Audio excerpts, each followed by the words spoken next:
dans 50 ans, on sera en 2074. Et en 2074, la plupart des jeunes dans cette salle auront entre 70 et 80 ans minimum. Je vais vous dire ce qui se passe entre 70 et 80 ans. À 70-80 ans, on a beaucoup de temps à revendre. On n'a plus beaucoup de choses à faire de janvier à décembre. À 70-80 ans, on réunit les petits-enfants.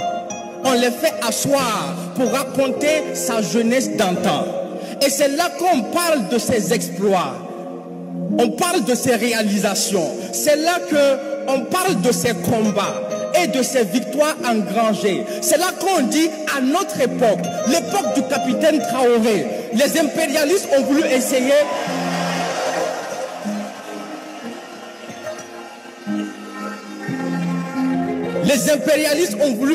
mais nous les avons empêchés. C'est là qu'on sort les cicatrices. On montre les preuves du combat. C'est là qu'on devient un héros karatéka devant un public d'enfants. Parce qu'à 70-80 ans, on a du temps à revendre. On devient un ancien combattant qui compte les mythes et les légendes.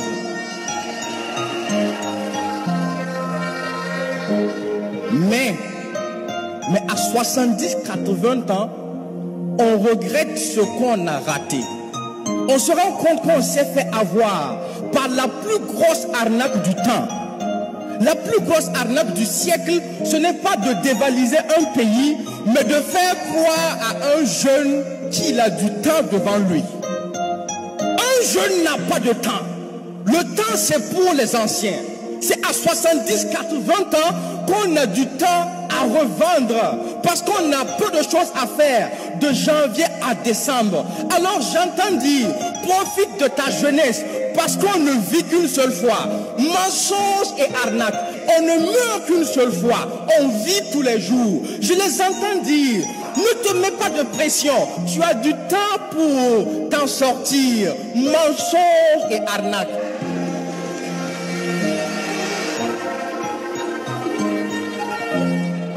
C'est comme ça qu'ils ont voulu combattre la jeunesse africaine. Les feuilletons à la con, la cigarette et la drogue, le sexe et l'alcool, les réseaux sociaux et leur prostitution, les jeux et l'abrutissement des mentalités n'ont qu'une seule raison et un seul objectif, vous faire perdre du temps, un temps que vous n'avez même pas.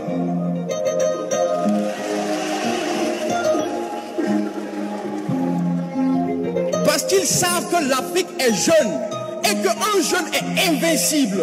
Mettez un jeune sous la pluie, dans la neige, il réussira quand même si vraiment il le décide. Malgré le virus qu'on a téléguidé en Afrique, les jeunes l'ont avalé et digéré. Et finalement, ce sont leurs propres vieillards qu'ils ont enterrés par milliers. Alors croyez-moi,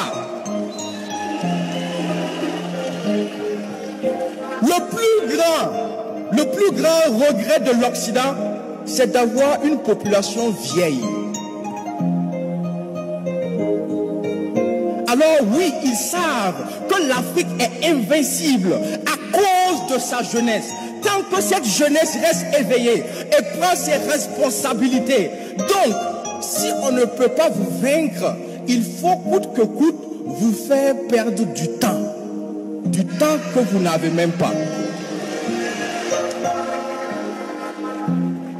D'ailleurs, dis-moi un peu, comment tu fais pour avoir du temps pendant qu'on appelle ton pays pauvre? Comment tu fais pour avoir du temps pendant que ton sous-sol est exploité? Pendant que l'Afrique est assistée presque à tous les niveaux? Comment tu fais pour avoir du temps en pleine reconquête de la souveraineté alimentaire? Pendant que les champs chôment au village par manque de bras valides? Comment tu fais pour avoir du temps en pleine lutte contre le terrorisme, pendant que même les anciens s'enrôlent pour être défenseurs de la patrie? Comment tu fais pour avoir du temps si les gens travaillent le jour et la nuit deviennent des veilleurs qu'on appelle Waïya? Comment tu fais pour avoir du temps?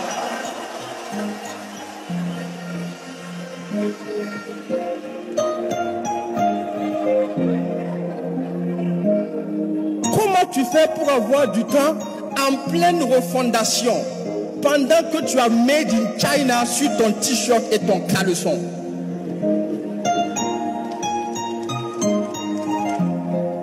C'est vrai que la jeunesse africaine a longtemps souffert, mais elle n'a pas souffert de pauvreté comme on veut nous le faire croire. Le sous-sol africain est bien trop riche pour ça. La jeunesse n'a pas souffert d'analphabétisme comme on veut nous le faire croire. L'éducation africaine est bien trop bonne pour ça. La jeunesse africaine a plutôt souffert de manque de repères et de dirigeants dignes.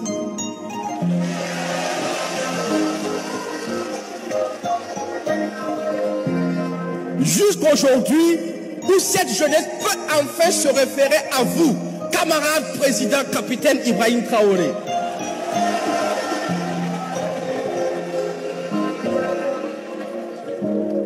Dès lors, tout a changé, parce que tout est devenu urgent, parce que tout est allé vite, et parce que l'Afrique est fière.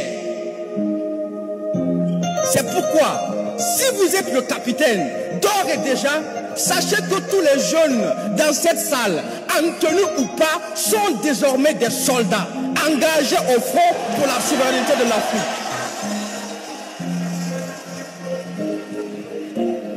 Alors, est-ce que vous m'entendez, soldats? Est-ce que vous m'entendez, soldats? Si vous acceptez le sacrifice, tenez-vous sur vos pieds et répondez avec moi, gardez-vous!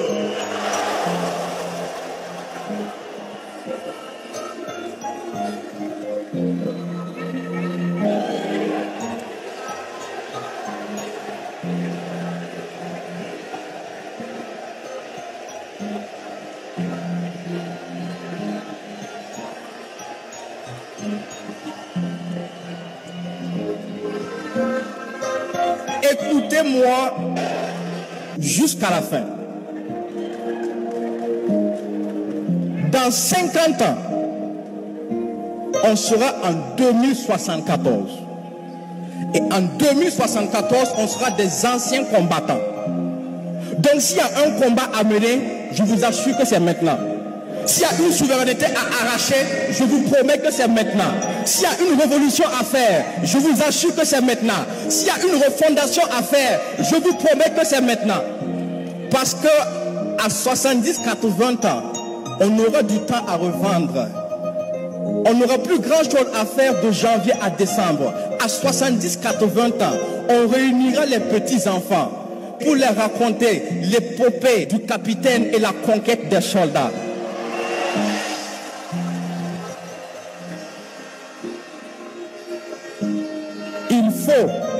Il faut qu'il y ait de l'histoire et il faut qu'il y ait de l'action. Repos.